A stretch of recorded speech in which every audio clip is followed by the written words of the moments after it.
Bien. Vamos a ver ahora, continuando el tema de dolor, la parte de analgésicos opioides. Bien. Los analgésicos opioides, como su nombre dice, derivan del opio. El opio es es un componente obtenido de una plantita, de la amapola o adormidera también le llaman, y su nombre científico es la Papaver somniferum. Esta plantita, sobre todo en su flor seca, contiene dos tipos de alcaloides, los derivados del fenantreno y los derivados de las benzoisoquinolonas. ¿Ya? Los derivados del fenantreno en su mayoría son analgésicos, en cambio los otros no tienen efecto analgésico. El 10% de los del fenantreno, que es el más importante, es la morfina. Es el principal componente y el principal derivado de esta planta, pero también está la codeína con 10%, la tebaína 0,2%.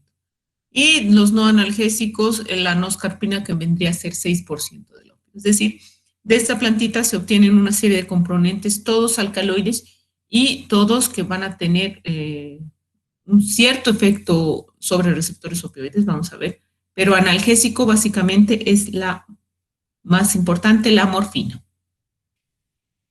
Los analgésicos opioides que derivan del opio de esta planta, pues ya se conocen desde la antigüedad, no como fármacos, sino como la misma planta, el opio.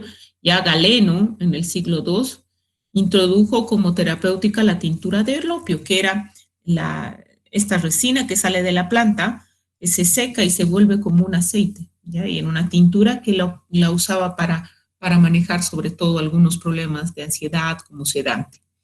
Fue en 1806 que Sir Turner, un boticario, aisló el principio activo del opio y lo llamó morfia, en honor al dios griego Morfeo. Ya en 1817, 10 años después, ya se comercializó como un medicamento para inducir analgesia, para inducir sueño.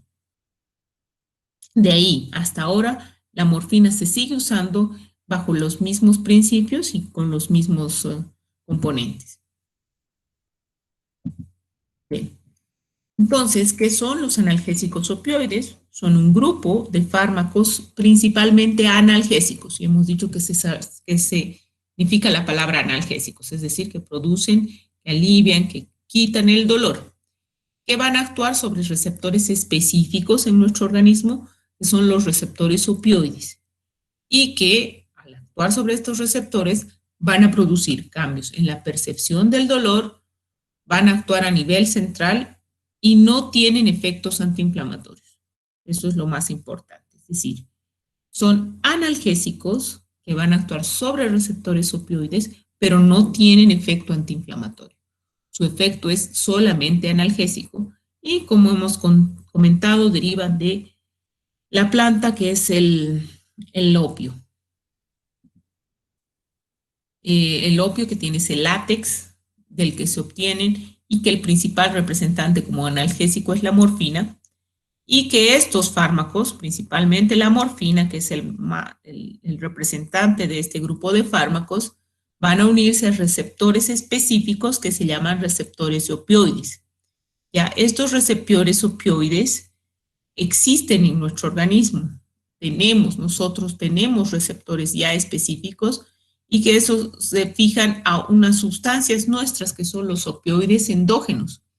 Los opioides endógenos son péptidos que tienen distintos nombres, que básicamente las agrupamos en tres: las endorfinas, las dinorfinas, que son las más importantes, ¿ya? Y estas sustancias, estos péptidos, los organismo y tiene una función igualmente analgésica.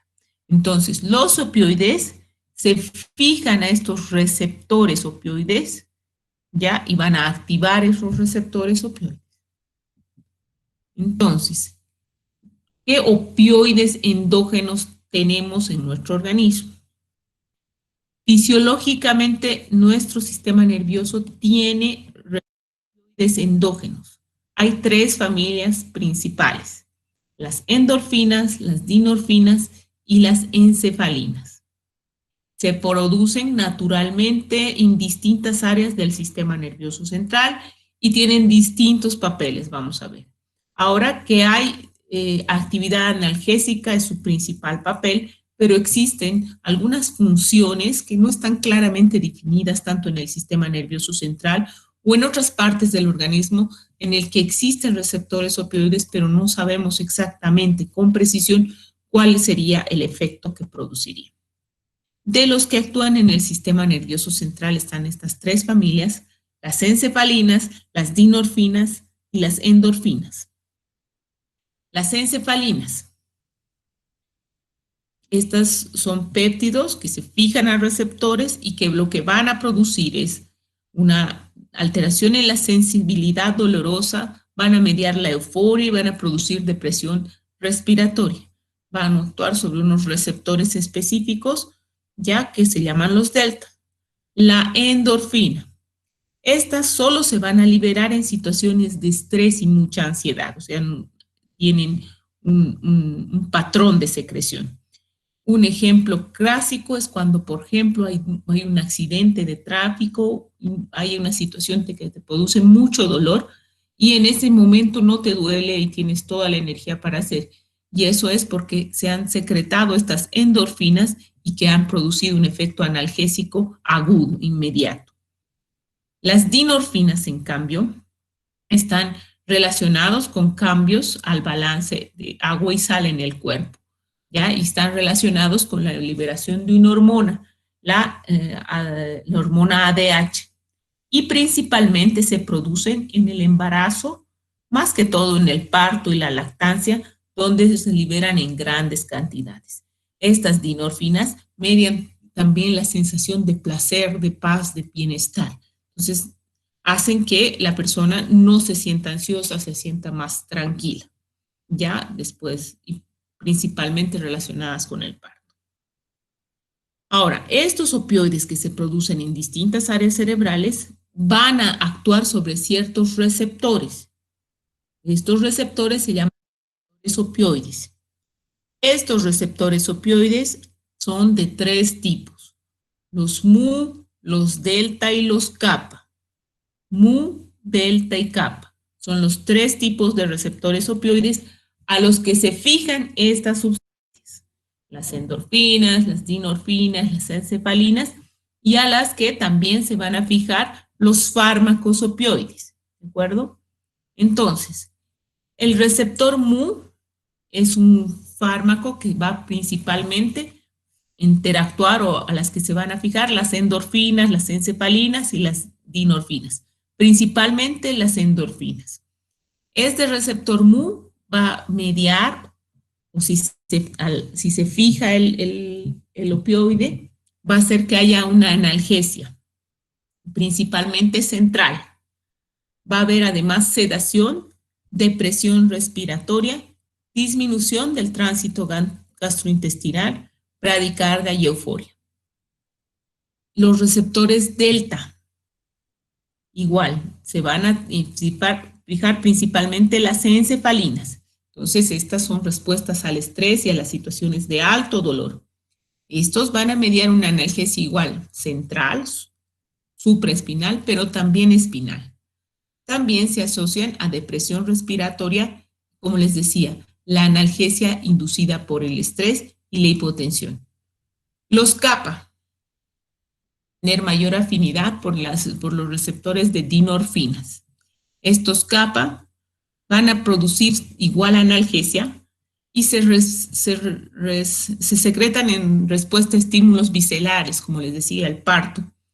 Disminuyen los reflejos bisecmotores, median lo que es la relajación, la baja de la ansiedad y favorecen la diuresis. Entonces, estos tres receptores están diseminados en distintas áreas del cerebro, no solamente cerebrales, también a nivel medular, y de esa manera median la analgesia. ¿Cómo actúan los opioides? Los opioides tienen un mecanismo de acción complejo. Ya vamos a tratar de hacerlo simple. Lo primero que ocurre es la fijación del fármaco, en este caso opioide, que es afín por uno de esos receptores o por cualquiera de estos péptidos nuestros, se fija uno de los receptores, mu, kappa, delta. Se fija el receptor. La fijación del receptor va a producir a nivel intracelular la activación de una proteína que se llama proteína G1. Esta proteína tiene un papel inhibidor. Inhibición quiere decir disminuye, bloquea.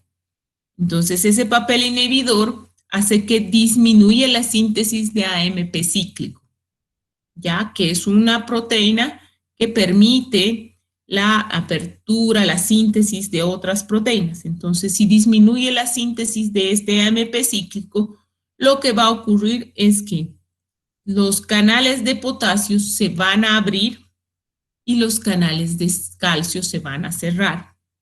Si se cierran los canales de calcio y se abren los de potasio, lo que va a pasar es que esta membrana postsináptica se va a hiperpolarizar. No va a poder pasar ya el, el impulso nervioso y va a haber un bloqueo de la transmisión. ¿Ya? De esa manera se produce el bloqueo de la transmisión nerviosa y de esa manera se produce todos los efectos de los opioides. Entonces es complejo, pero este cuadrito lo hace un poco más simple. Entonces, esa hiperpolarización, ese bloqueo de la transmisión nerviosa en áreas específicas del cerebro, ¿qué va a producir? Primero, va a elevar el umbral de percepción dolorosa, tanto a nivel espinal como a nivel cerebral. Es decir, va a disminuir el dolor. Como no se transmite el impulso doloroso se inhibe. Segundo, va a tener un efecto euforizante, es decir, de producir alegría, de producir sensación de bienestar, lo que va a modificar la reacción que tenga el paciente al dolor. Va a deprimir la actividad nociceptiva ascendente, es decir, va a bloquear la transmisión del dolor a nivel cerebral.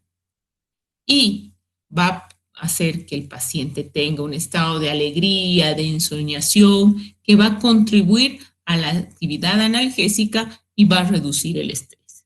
Entonces, estos son consecuencias de esa acción a nivel celular. Bien. Si nosotros lo ordenamos en efectos sistémicos, los efectos sistémicos pueden ser de dos tipos, estimulantes y depresores. ¿Ya? Las acciones estimulantes, ¿cuáles son? A nivel ocular va a producir miosis intensa, hacer que las pupilas se cierren. Va a producir vómitos, va a producir esta sensación de euforia, de bienestar, va a producir sudoración, va a producir aumento del tono vesical y va a hacer que haya una retención de orina. Las acciones depresoras va a producir principalmente analgesia, pero también va a producir somnolencia, depresión respiratoria. En mayores dosis puede llegar a la hipnosis, al coma y al paro cardiorrespiratorio. Va a disminuir el reflejo de la tos, reduce el peristaltismo intestinal y produce hipotensión y bradicardia. Entonces, si los ordenamos por sistemas, vamos a tener a nivel del sistema nervioso central, tanto a nivel de la médula como a nivel del cerebro, va a producir analgesia. ¿Ya? Ese es uno de los principales mecanismos. Va a producir también tolerancia y dependencia. Va a tener otros efectos psíquicos como es la euforia, la sensación de bienestar, la sensación de ensoñación y otras acciones como por ejemplo va a producir náuseas, vómitos, hipotermia, miosis, contracción de las pupilas, disminución del reflejo tusígeno, sedación, depresión respiratoria. En dosis muy alta puede desencadenar convulsiones. A nivel cardiovascular, va a producir dilatación venosa, lo cual va a hacer que llegue más sangre al corazón, dilatación arterial. A nivel gastrointestinal va a disminuir el peristaltismo intestinal, lo cual va a hacer que haya una disminución del tránsito intestinal y va a hacer que haya como un reposo del intestino. A nivel respiratorio va a producir broncoconstricción, o sea, cierra los bronquios y puede producir edema pulmonar. A nivel genitourinario, ya hemos dicho, produce retención urinaria. Neuroendocrino, produce liberación de ADH, de la hormona antidiurética, lo cual hace también que haya una menor eliminación de orina. En el útero hace que el músculo uterino se relaje y disminuye el trabajo de parto. ¿Ya? Entonces, los efectos de la morfina son más importantes a nivel de los opioides en general, a nivel del sistema nervioso central, pero no solamente ahí, también tiene efectos a nivel de los otros órganos. Entonces, eso hace que estos fármacos tengamos que tener cuidado al usarlos. ¿Cómo se clasifica? Hay varias clasificaciones. Básicamente las podemos dividir en dos, según la actividad farmacológica que tengan y según su origen. Según su origen, ¿de dónde vienen? Básicamente son los opioides naturales, los semisintéticos y los sintéticos. Los naturales son los directos que derivan del opio. Estos son dos, la morfina y la codeína. Los semisintéticos que se sintetizan a partir de los alcaloides del opio, está la buprenorfina y la oxicodona. Y los sintéticos que sintetizan es solamente en laboratorio, está el fentanil y la metadona. Todos estos, sean naturales, sintéticos o semisintéticos, tienen igual una acción sobre los mismos receptores. Ahora, según la actividad, pueden ser clasificados en opioides débiles o menores, también se llama. Opioides débiles o menores y opioides fuertes o mayores. Los débiles o menores son aquellos que usualmente se usan vía oral, tienen una afinidad relativa por los receptores opioides, no tanto, entonces hacen que su efecto sea más leve, más suave. Y los opioides fuertes usualmente tienen afinidad por todos los receptores opioides y hacen que pues, su efecto sea más importante. Débiles, por ejemplo, el tramadol, la codeína, la dihidrocodeína. Y fuertes está la morfina, el fentanilo, la oxicodona y la buprenorfina. La OMS los clasifica igual en opioides mayores y opioides menores, opioides fuertes y opioides débiles. Es exactamente lo mismo. Y en base a esta clasificación es que se ordena la escala analgésica que hemos visto al principio. Los opioides menores o los débiles están reservados para el segundo escalón de la escala de la OMS. En cambio, los mayores están destinados para el tercer escalón, es decir, para dolores intensos, EVA 10, EVA 7, 10, o dolores que no hayan respondido a los otros tratamientos. Los opioides tienen como principal indicación analgésico, pero no solamente eso, tienen otras indicaciones también porque como hemos visto, tienen más efectos a nivel del sistema, de los otros sistemas. Entonces, en algunos casos se pueden usar como terapéutica para otras patologías. Su principal indicación, sin embargo, es la analgesia. Se utilizan para analgesia del tercer escalón de la OMS, o sea, dolor moderado a grave. ¿Ya? Segundo a tercer escalón de la OMS, dolor moderado a grave. ¿Qué dolores son de este tipo? Dolores traumáticos, traumas agudos, dolores viscerales, dolores isquémicos, dolores posoperatorios, dolores por quemaduras y dolor oncológico producido por cáncer. También se han usado en esquemas del manejo de dolor crónico, ¿ya? Pero todo eso es una indicación que son analgésicos. La segunda indicación se usa para anestesia y analgesia quirúrgica. Lo que se hace muchas veces es usar el fentanilo como sedante, como analgésico y como inductor de analgesia. Y en ocasiones, durante la cirugía, también se puede mantener un cierto nivel de analgesia. La morfina también puede servir como sedación en terapia intensiva. Es otra de sus indicaciones para colaborar a la intubación, a la aspiración de secreciones y a la ventilación del paciente. Otro efecto es como sedante de la tos. Hemos visto dentro de sus efectos produce una inhibición del reflejo de la tos. Entonces se utiliza como sedante de la tos en casos de tos seca irritativa, sobre todo, que no tos húmeda. Manejo de la diarrea. Son antidiarreicos, entonces sirven para la diarrea aguda, sobre todo en aquella que no tiene un mecanismo infeccioso, tiene un mecanismo más osmótico por otras causas. Hace que aumente la consistencia de la materia fecal y evita pues las consecuencias de la diarrea. Y también se puede usar en infarto agudo del miocardio. Ya en los cuadros agudos de infarto sirve para manejar el dolor, que es dolor intenso, de isquemia, pero también se han utilizado para aliviar la ansiedad que produce el dolor. Entonces, tiene ese doble efecto. Como hemos visto, no solamente es un efecto analgésico. Cuando les pregunte en los exámenes, este es error habitual, efectos de los opioides o usos o indicaciones de los opioides, me ponen analgésico o para el dolor fuerte. Esa es una indicación. Los opioides tienen más de una indicación. Como hemos visto, tienen efectos a una serie de órganos a nivel sistema nervioso central, a nivel renal, etc. Entonces, también esos efectos ampliados a otros órganos hacen que tenga un gran número de efectos adversos. Los efectos adversos de los opioides son importantes y eso hace que su uso sea también limitado. A nivel del sistema nervioso central, va a generar principalmente lo que hemos descrito: somnolencia, sedación, alteraciones del humor, euforia.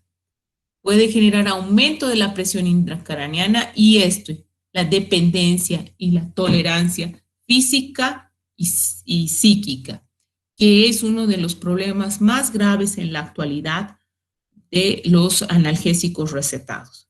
A nivel gastrointestinal, como es antidiarreico, evita que aumenta las consistencias de las heces, va a producir constipación, pero también produce náuseas y vómitos. En pacientes muy poco tolerantes pueden tener mucha náusea y vómito, sequedad bucal.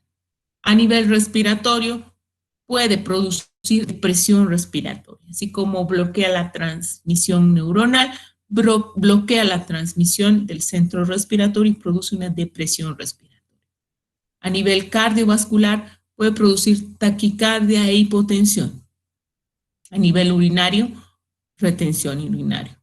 De estos efectos hay algunos que pueden comprometer la vida del paciente. Y esto, pues, sobre todo cuando se usa el fármaco en dosis altas, ¿ya? Dosis altas. Y estos son la hipotensión, la baja de la presión arterial, la bradicardia, la baja de la frecuencia cardíaca y la depresión respiratoria.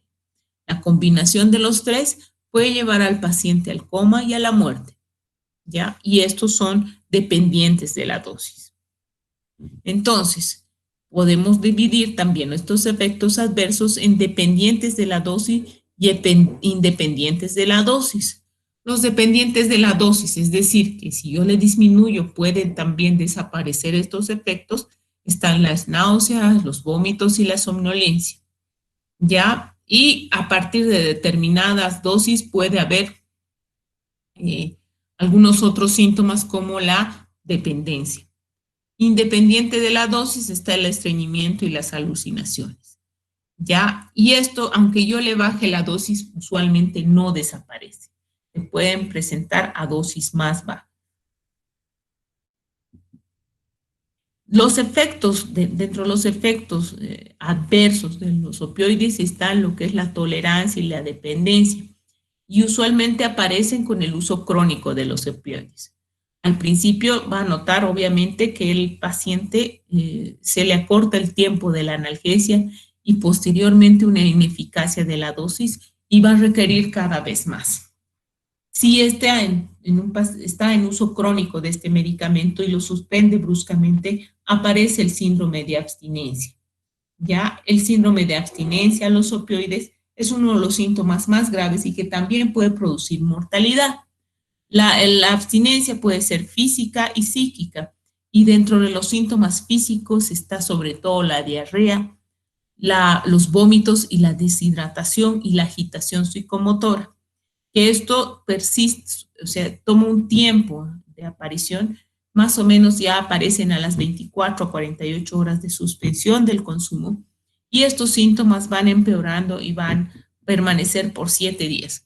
El paciente después de los 7 días empieza a mejorar, pero necesita ese tiempo de atención hasta lograr la mejoría, ¿ya? Y eso, pues, requiere una atención para evitar la deshidratación, la agitación y tenga otros problemas por la abstinencia. Otro problema con los opioides es la sobredosificación.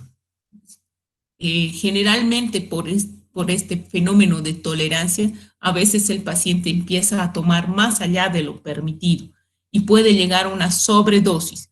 La sobredosis de opioides puede causar el coma y la muerte fácilmente, la depresión respiratoria, ya como paso inicial, y en algunos casos puede básicamente causar un estupor. El paciente queda como abotagado, como ensoñado por dosis altas.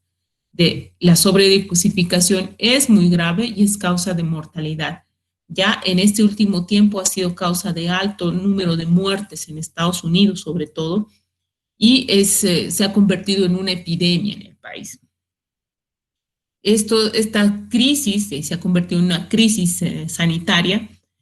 Ya empezó desde la década de los 90 porque se empezaron a prescribir excesivamente los analgésicos opiáceos, es decir, analgésicos recetados, y se convirtieron en una de las drogas más prescritas en Estados Unidos. En 2016 se habían prescrito 280 millones de recetas de analgésicos opioides, o sea, muchísimo más, 3 veces más de lo que se había recetado hace 5 años. Entonces, esto ha hecho que pues, el uso indiscriminado y para cualquier indicación de analgésicos opioides ha conducido al abuso de estos medicamentos.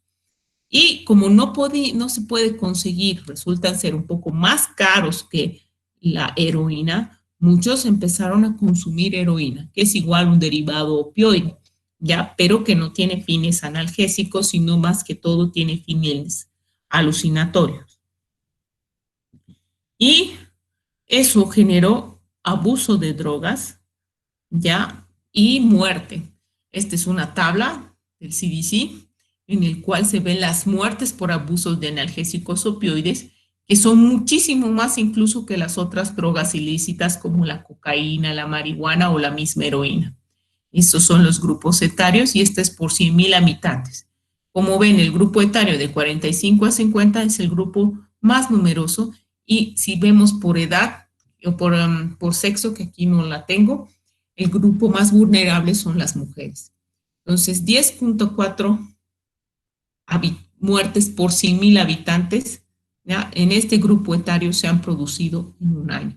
Entonces, esto es preocupante y eso ha generado que se generen campañas de educación para que los pacientes, para que la gente, primero, no abuse de los analgésicos, los mismos prestadores de salud no receten analgésicos y no se haga con una coherente aplicación de la escala analgésica de la OMS.